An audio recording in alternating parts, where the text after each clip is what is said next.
Daniel, ligue sua câmera, por favor.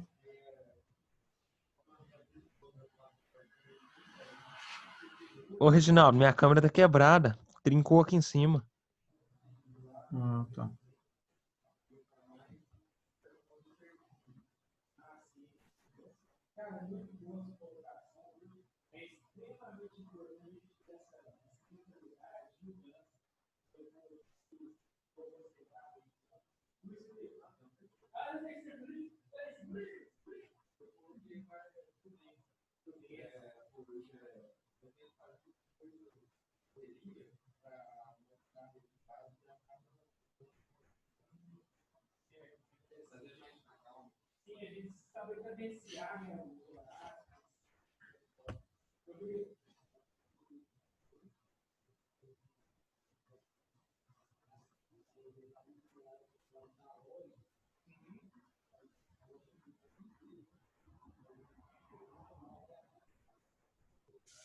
Bom, pessoal, o próximo passo para a gente, então, continuar a nossa aula é quando nós falamos, então, de diversidade cultural, tá?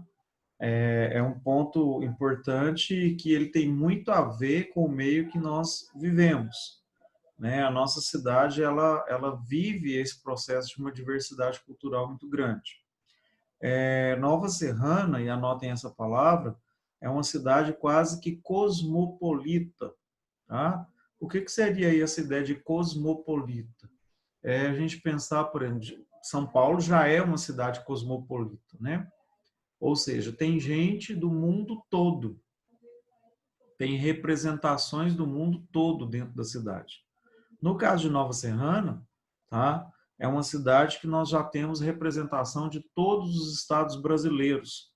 Isso foi um levantamento feito pela Secretaria de Cultura, e nesse levantamento eles apontam, então, que nós já temos pessoas de todos os estados do Brasil.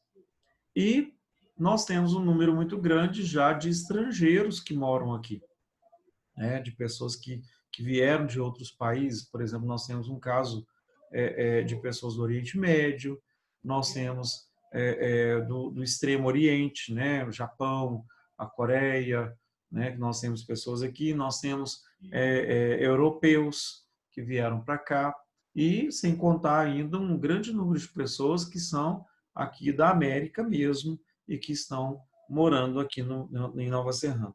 Tá? Isso faz, então, que a cidade tenha uma diversidade cultural muito grande.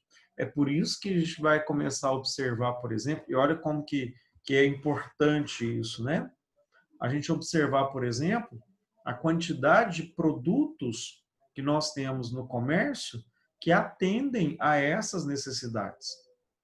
Tá? Então, você pensar, por exemplo, que quem imaginava, por exemplo, no início do século XX, o início de 1900, que Nova Serrana fosse consumir azeite de dendê, tá?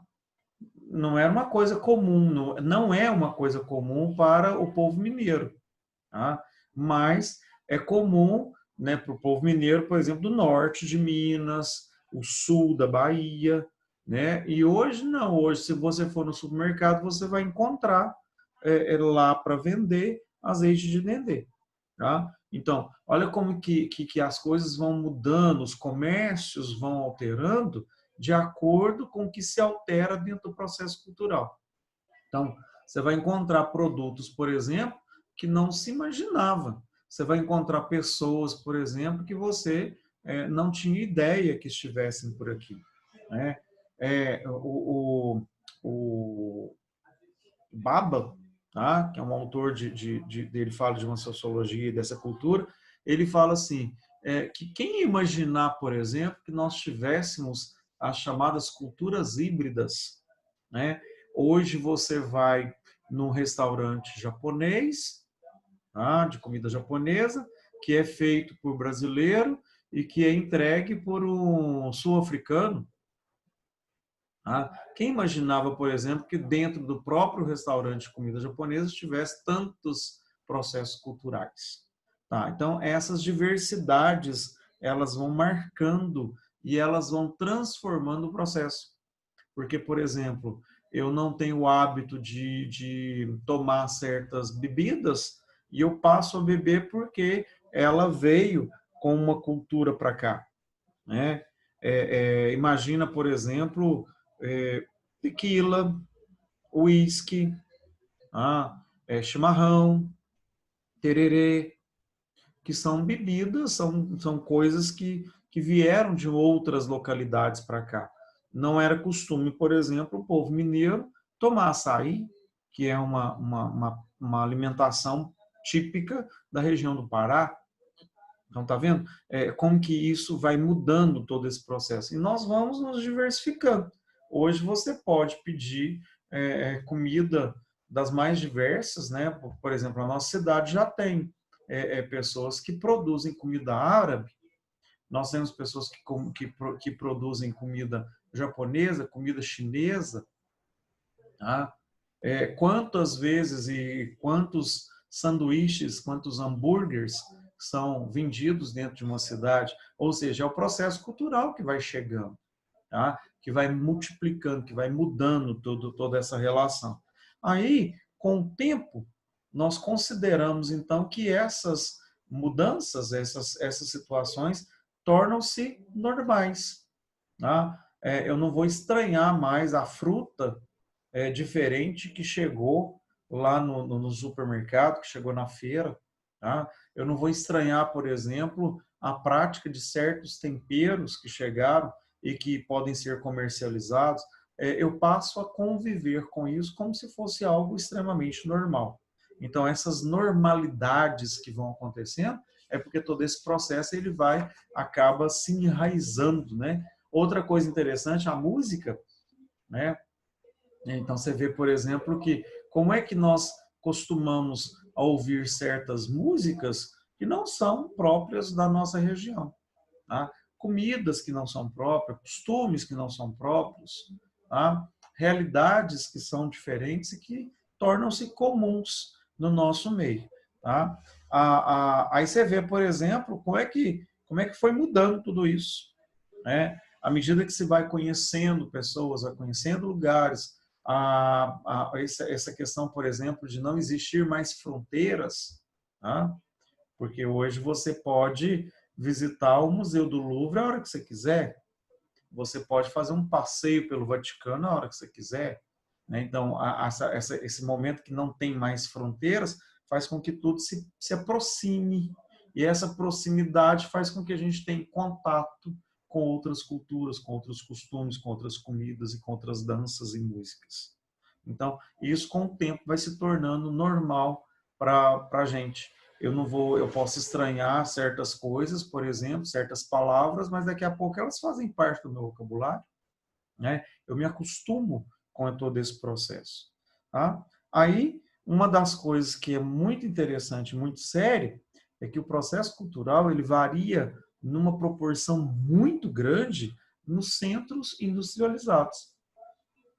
Está entendendo por que a gente fala de cultura na matéria de sociologia, num curso de administração, dentro de uma cidade totalmente industrializada?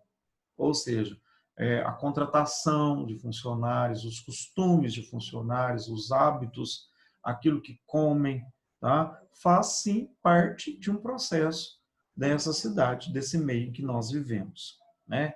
Então, o primeiro passo que eu quero que vocês entendam e que é importante a gente ter essa noção é o que nós chamamos de cultura homogênea. Tá? Então, a homogeneidade cultural. Vocês estão com o chat aberto? Se tiver, abram aí para vocês entenderem.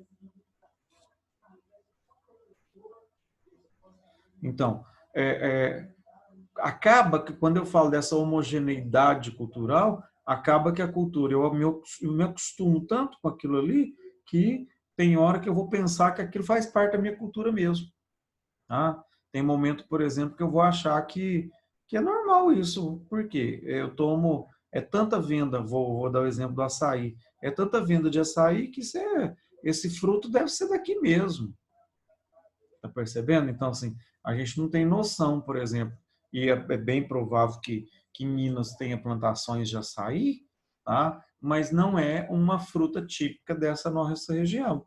Ela é lá do Pará. Ou então você comer certas coisas que não tem aqui. A erva mate, por exemplo, né? Você, aí que é interessante, né? Como as pessoas vão estranhar certos movimentos nossos, né? E que às vezes a gente pensa, não, é normal.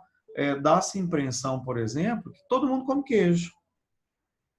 Ah, o país inteiro come queijo, porque é tão habitual para nós mineiros que nós passamos a achar que o outro também come. Então, por exemplo, eu vou viajar para certos lugares do Brasil e eu vou chegar lá e falar assim, uai, poxa, mas não tem queijo no café da manhã? Não, filha, é porque você está no outro estado. Aqui nesse estado nós não produzimos isso, não. Tá vendo que você cobra uma coisa pensando que aquilo faz parte do seu meio, faz parte do seu grupo, né? Ele está definido ali. Então isso é muito interessante. É nesse sentido que a gente vai criando uma certa homogeneidade cultural, tá?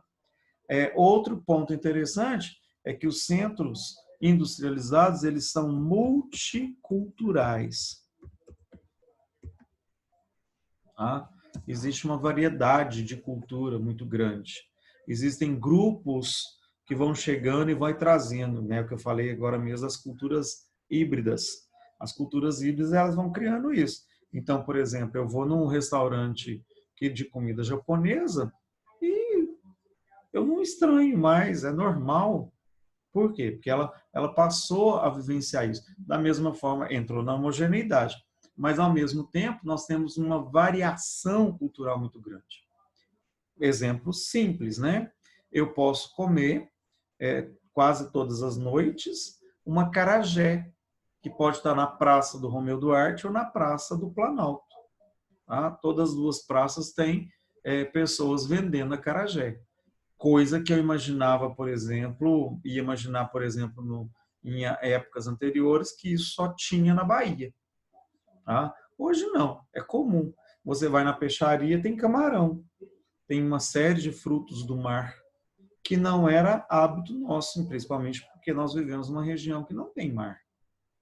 Tá vendo? Esse multiculturalismo que existe, ele às vezes nem é percebido, né? Eu uso muita expressão, vou usar sempre a expressão de que Nova Serrana é um caldeirão cultural.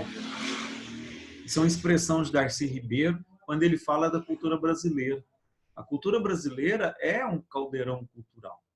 Tá? Você tem pessoas de diversos lugares, culturas de diversos lugares. Se você vai a São Paulo, por exemplo, você vai encontrar lá mesquitas. Belo Horizonte tem mesquita. Sinagogas. Olha o processo religioso sendo envolvendo outras religiões de outros povos, de outros grupos. Tá? Então, essa seria a ideia do multiculturalismo, tá? Que eu coloco a palavra aí para vocês. Segundo ponto que aparece é o que nós chamamos de subcultura.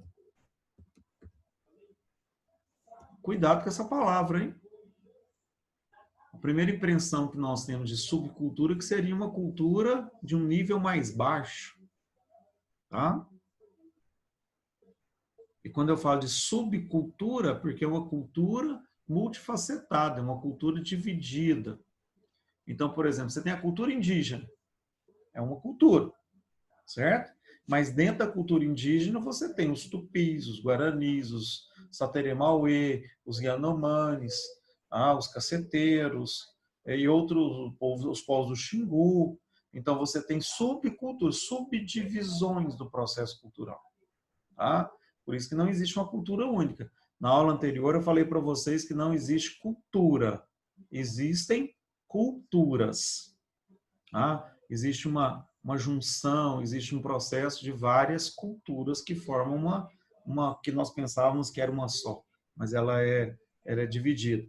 Guimarães Rosa, ele cita num dos livros dele que Minas é muitas Minas.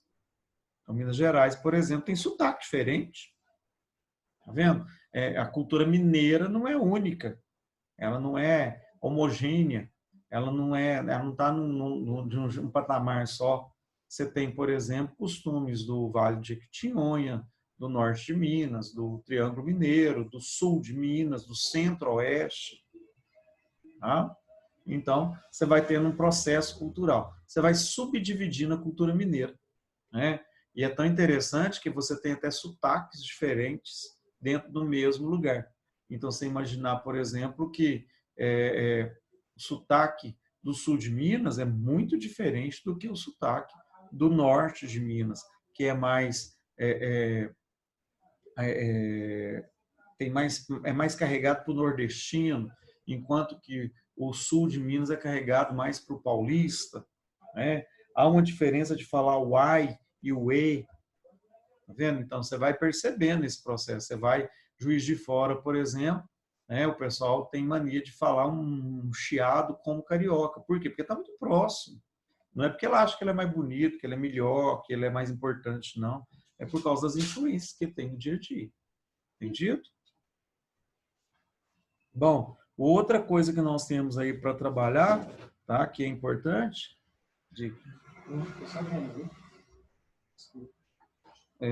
que nós temos aí é o que nós chamamos de contracultura.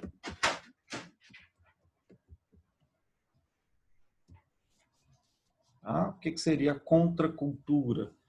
São culturas que não aceitam outras. Tá? Então você tem, por exemplo, os skinheads não aceitam, por exemplo, a cultura judaica. Então não existe uma contracultura. A cultura judaica não aceita, não aceita, por exemplo, a cultura cristã. Tá? Não chegam a tanto, né, a brigar, coisa assim, mas há uma certa repulsa para esse processo cultural. Até aqui tudo bem? Tudo tranquilo. Tá. O outro processo que nós temos é monocultura. Monoculturas são aquelas culturas que elas não abriram, né? Elas não têm uma abertura para outras culturas, ela é única. Nós temos o melhor exemplo que nós temos de monocultura é o Japão, tá? O Japão é monocultural. Por quê? Porque lá, por exemplo, você pode tentar, da forma que você quiser, levar a sua cultura lá para dentro, que eles não vão aderir. Não é como nós aqui no Brasil, por exemplo, nós somos multiculturais. O que acontece conosco? Nós utilizamos palavras que não são brasileiras. Fazem parte da nossa cultura já. Foram inseridas. Né? Teve palavra em inglês que virou até verbo. Né? Vocês devem ter deletado o computador de vocês. Deletar, delete, não é um verbo. É uma palavra, né? E ela não é verbo. Para nós, ela transformou em verbo. Delete, deletar, formato, formatar. E é interessante, né? Porque formatar na língua portuguesa deveria ser dar forma, criar uma forma. E nós utilizamos formatar como no sentido de apagar, tirar tudo. Tá vendo como é que é interessante esse processo? Agora, no Japão, não. Tenta levar uma palavra brasileira e coloca lá no Japão para você ver. Ou um costume. Ah, nós vamos fazer acarajé lá no Japão e todo mundo vai comprar. Não vai. Eles vão continuar comendo aquilo que é parte da cultura deles. E melhor, você não vai achar lá ingredientes para fazer acarajé. Para você conseguir isso, você vai ter que levar. Eu conheço muita gente que foi para o Japão que levou, ou a família mandava massa de pão de queijo. Por quê? Porque ela não tem. Tá vendo? Então, ela é uma monocultura, ela vai vivenciar aquilo. Você pode observar que os momentos na cultura japonesa, por exemplo, eles são bem, bem característicos. Né? A roupa, os hábitos, os costumes, né? As tradições, as festas, o calendário é próprio deles. Então, por isso que é monocultural. Tá? Consegue? Então, nós temos aí cinco temas aí para serem pensados, né? 5 conceitos. A homogeneidade cultural, que é o fato da gente achar que existe uma cultura só, as multiculturas, que é essa variação principalmente nos grandes centros industrializados. Tá? As multiculturas estão aí um exemplo de centro industrializado é o caso, por exemplo, do São Paulo, Cubatão, Nova Serrana, o Rio de Janeiro. O Rio não é tanto industrializado, não, mas São Paulo é mais. Depois nós temos a subcultura, que é a subdivisão do processo cultural. A contracultura, que é o fato da gente não aceitar a cultura do outro. Esse não aceitar aqui não é estranhamento, não, tá? Esse não aceitar que nós estamos falando aqui é assim, eu não aceito aquela cultura entrar no meu dia a dia.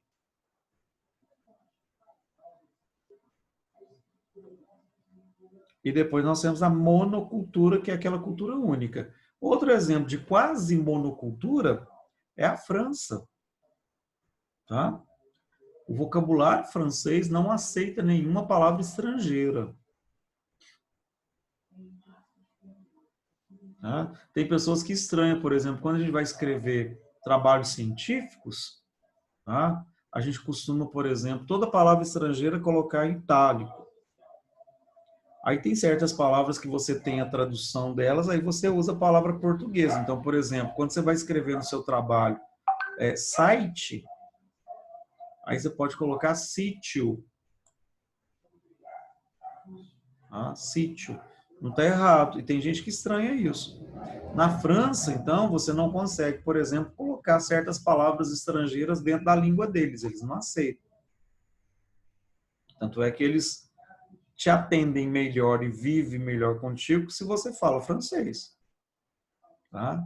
Mas tem certas coisas, por exemplo, quem for passear na França, por exemplo, tem que saber o mínimo, né? Que é, eu não falo francês, eu falo português.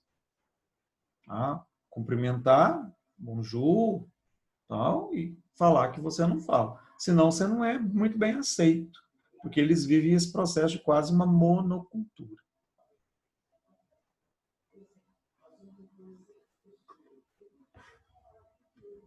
Ok? Tá. Um outro momento que nós temos é o que nós chamamos de choque cultural. Outro conceito. Tá? O que seria esse choque cultural? É o fato do estranhamento. Eu estranho a cultura do outro. Então, por exemplo, eu vou comer uma coisa que eu nunca comi e eu acho ruim. Tá? Por que você acha ruim? Esse ruim que eu estou falando aqui não é no sentido do gosto. Mas quer ver um exemplo interessante, para a gente entender? Comer sushi. O problema não está no sushi. O problema está na ideia do cru, que está na nossa cabeça. Ou seja, nós somos de uma sociedade que tudo deve ser cozido. Então, quando você se depara com alguma coisa que é crua, parece que o seu cérebro não quer aceitar. É um choque cultural. A mesma coisa, por exemplo, que você vai achar que vestir muita roupa, igual o pessoal do Oriente Médio, vai fazer mais calor. Pelo contrário, quando eles vestem roupa na região deles que é muito quente, que é desértica, eles vestem muita roupa para eles não desidratarem. A roupa funciona como se fosse o isopor na garrafa de café, para não deixar o corpo perder a temperatura. Então, por isso que ele tem a gente vê aquilo lá e fala assim, nossa, como é que eles estão aguentando? Por quê? Porque a gente teve um choque cultural.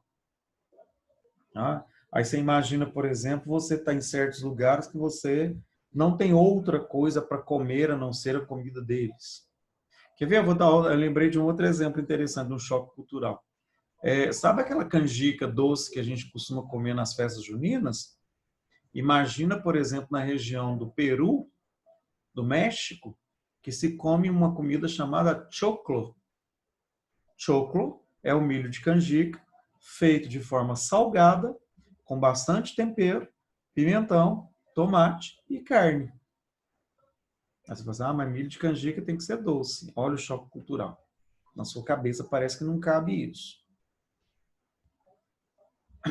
Então, nós já temos 6. O sétimo conceito aí é o etnocentrismo.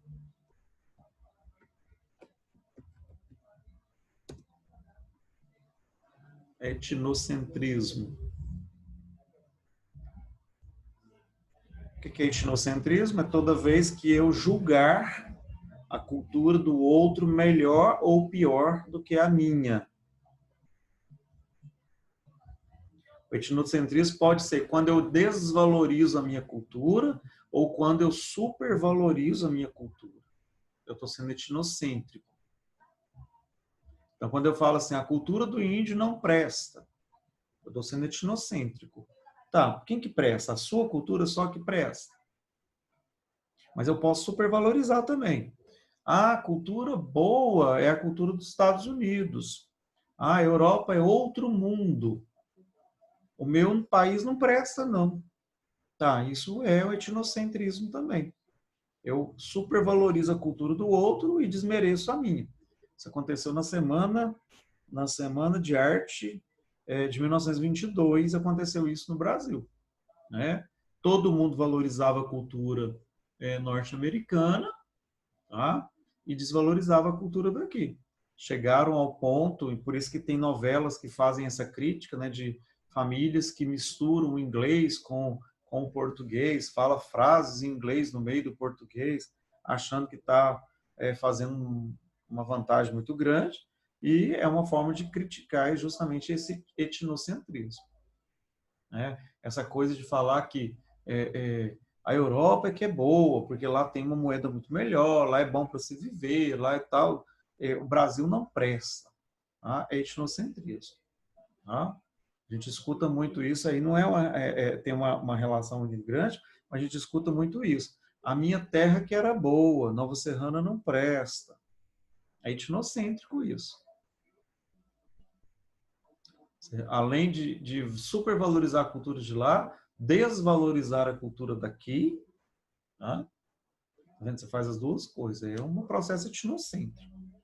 Tá? Ou então, certas situações você fala assim, aquele povo é muito bobo, aquele povo lá não presta, porque eles fazem tal coisa. Não, eles fazem aquilo porque é um processo cultural. Voltamos lá na primeira aula. A cultura foi incrustada na vida deles. Então, não tem jeito, foi enraizada. Então, não tem jeito de você tirar isso, não. Não tem jeito de mudar isso. Ok?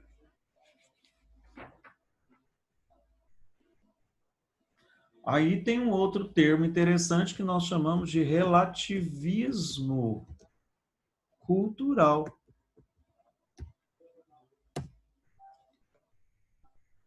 O que seria esse relativismo cultural, tá? Que ideia é isso? A ideia do relativismo cultural é quando eu acho assim, tudo pode, tudo é normal, tudo é de qualquer jeito. É esse relativismo cultural também.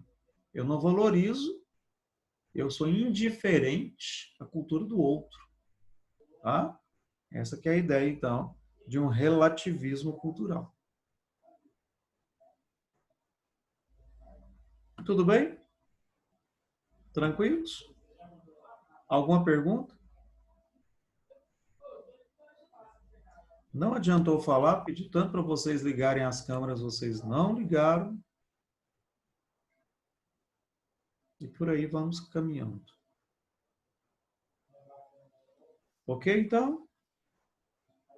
Beleza, então, boa noite para vocês.